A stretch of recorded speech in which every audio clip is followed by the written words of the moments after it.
What's up, everybody? Welcome back to another episode of the Hot Corner Pod. I'm your host tonight, Keaton Nademacher, with an exclusive Minnesota Twins episode. I will be breaking down the defense primarily and the acquisitions they made this offseason, how it's going to impact the defense, and why it's going to be, super important, I think, this season for the ball club in general. But before we dive into that, I'm going to remind you, hit that subscribe button. Definitely helps us grow as a channel, and it lets us know that you're liking what we're putting out there. And definitely go ahead and follow us on Twitter. We're super active on there with the Blue Jays and Twins fans, with the insiders and everything. We're always tweeting stats and questions, and so definitely hit us up on there. But I wanted to talk defense tonight because it was a clear focus this offseason for the Twins. I probably sound like a broken record, but we've talked about defense a lot this offseason in the pods. But I personally think that it's going to be pretty much one of the reasons why we either succeed this season at winning the division or not. I think it's going to help the pitching. It's going to help the offense stay in games and put themselves in opportunities to win games late. So I really think it was a great idea by this front office, especially with pitching troubles in the past. I think this is a great way to boost that, especially boost the potential. Just to put this into perspective, last year, the Twins outfield as a unit was the fourth best with plus 18 outs above average, with 0 being average, obviously. So they, even with Buxton, Kepler, Larnach, Celestino, and all the other plugins, they had a top 4 unit. So you're probably asking, why would you add any more outfielders if you've already got that? Well, I think Mike Petriello on MLB.com, he put a really good stat out there. Actually, he said the Twins had the 4th highest fly ball and high line drive rate in the MLB last year. So the Twins, they're just trying to really patrol that outfield to the best, to the absolute max. And I think they've secured that objective. They clearly got the 2 best outfielders they possibly could on that free agent market, maybe Kiermaier being the other third. But Petriello goes on to say, the outfield could, without hyperbole, it could be one of the best defensive outfields in 2023 and one of the best we've seen in decades. I totally agree. Even the pitcher the Twins brought in from the Arise trade, Pablo Lopez, even he has a high fly ball rate. So they clearly like that type of philosophy. They have a big outfield out there. They're used to having to fill it with guys who can track balls down, hold runners to 90 feet as much as they can. So I think it is going to be exciting, exhilarating every day. Someone is going to make a play, whether it's loud or soft. I mean, Kepler does it all the time. He holds doubles to singles, and he robs singles. I think we're gonna see so many plug and plays with Gallo and Taylor and everybody. It's gonna be perfect, actually. And a lot of times, and especially with Twins fans over the few years with Buxton, everybody has been wanting a backup center fielder.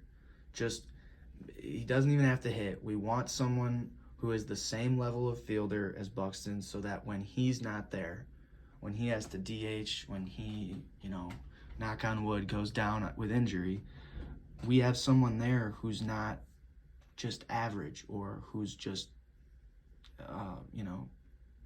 average, like Kepler or Nick Gordon. So I think, you had center fielder 2 and center fielder 3 right there in this offseason, along with elite left fielders and right fielders. So it's just, all in all, it's a great look for this team. And I think every pitcher that day for the Twins is going to go out there super excited to throw strikes. He's going to want to attack. He's going to want to, pitch high in the zone. He knows he can afford some high pitches, and just let the defense do the work. I mean, if I had that outfield out there, man, I'd be a strike throwing machine. It's easier said than done, obviously, but I mean, just from a defensive runs saved standpoint, so DRS, since 2020, out of all Major League Baseball outfielders, so the last 3 full seasons, Michael A. Taylor, Joey Gallo, and Byron Buxton all rank first, second, and third in total defensive runs saved. It's basically like defensive WAR. 0 is average. So Taylor had 36, Gallo 32, Buxton 29. You even go further down that list, like I said earlier, with Kepler and Larnach. They're tied for 13th and 15th in defensive runs saved. And I just look at that group, and I mean, it might be the one thing I'm the most excited for, is just to wait for all the web gems to come in. I see 3 or 4 web gems a week with this staff, or with this group. So yeah, this outfield is going to be spectacular. They're going to have the depth to always have a plug-in. They're never going to have to dip into that minor league system and pick up these Ryan Garlick type players all the time, or Kyle Garlick. So that depth, I think, will really go a long way. And moving on to the infield, this is where the Twins really, really struggled.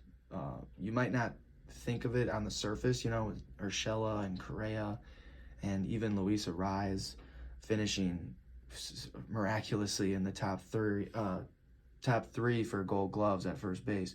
You might think like it wasn't that bad, but the Twins actually had the second worst infield in all of baseball. So they were ranked 29th. They had minus 36 outs above average, so 36 below league average. So that the Twins knew they had to retain Correa if they had any chance of fixing this infield. They knew Kyle Farmer couldn't do it. He wouldn't be the fix. He's clearly league average shortstop who can fill in, but this adding Correa and then Christian Vazquez, I think is going to shore up a lot of things that would otherwise not go our way. The Twins struggled last year throwing runners out. Christian Vazquez is literally thrown out the most runners in the last 3 seasons of any catcher in the entire MLB. He's thrown out the most. He also has the 5th most defensive runs saved. And he has the 2nd fastest exchange rate getting rid of the ball last season. So it's clear why the Twins wanted him. That up-the-middle talent they got now with Buxton, Correa, and Vazquez. And you even throw Jeffers in there, who was hurt last year after posting really solid defensive statistics. You've got really solid foundations and batteries for this group of guys. And what I mean by batteries is each pitcher and catcher is going to feel so confident with each other, knowing that, like I said, they have that outfield, they have Correa behind them, and they know that throwing strikes it's going to help them out. And I'm just super excited for this defense. A lot of people are, more focused on the pitching staff depth. They're more focused on some of the high-end relievers we've got towards the end of the bullpen. A lot of people are wanting to see this offense explode with health, and honestly, I think this defense is gonna really help the pitching so much, to the point where it's gonna switch, and I think that'll be the strong suit for the Twins. So yeah, with all that in mind, I know it's a lot to take in. I know I rambled off a lot of numbers, but with that in mind, let me know what you think. Let us know on Twitter. Comment on the comment section below. We really want to know what you guys think. We're days away from pitchers and catchers reporting, so we're just super excited to get this season going. Yeah, like I said, follow us, subscribe, and we'll see you later.